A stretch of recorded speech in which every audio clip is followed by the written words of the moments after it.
जब अहाँ के टिकटॉक आईडी फ्रीज भ जते तो अहाँ के आईडी पर न लाइक अते न व्यूज अते न कमेंट अते। टिकटॉक पर सबसे बड़ा समस्या है आईडी फ्रीज भ जाय छै।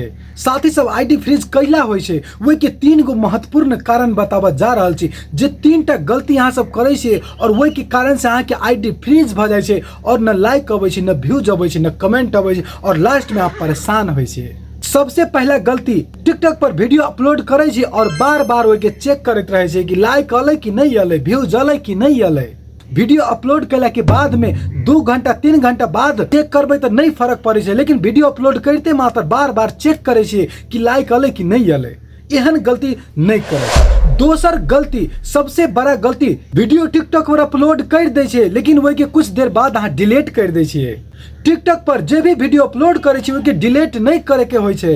प्राइवेट में कर सके छी लेकिन डिलीट नहीं करब। यदि अहाँ डिलीट कर दे छी वीडियो के तो टिकटॉक एल्गोरिदम ओहि के पता नहीं लगबे सके छै कि ओमे की कारण से अहाँ डिलीट केलिए और वही के कारण से अहाँ के आईडी रुक जाय छै, फॉर यू में नहीं जाय छै। और तीसरा गलती टिकटॉक पर ई नहीं करे के होय छै, जब कोनो लाइव में जाय छी, जब केकरो वीडियो में कमेंट करे छी तो साथ सब गाली गलौच नहीं करबे। यदि अहाँ गाली करे छी तो अहाँ के कमेंट के फिल्टराइज भ जाय छै और टिकटॉक कंपनी के पता चले छै कि अहाँ अनाप शनाप बकै छिए और टिकटॉक के बदनामी होय छै और एहि कारण से अहाँ के आईडी के फ्रीज कर दे छै ताकि और लोग ल नहीं जाए। टिकटॉक आईडी फ्रीज होय के ई 3 गो महत्वपूर्ण कारण छै। यदि अहाँ सब विगत में एहन गलती सब कइने छी तो आप फ्यूचर में एहन गलती नहीं करब, अहाँ के आईडी कहियो फ्रीज नहीं होते। वीडियो पसंद आयल हो तो एगो लाइक एगो शेयर अवश्य करब। Thank you so much.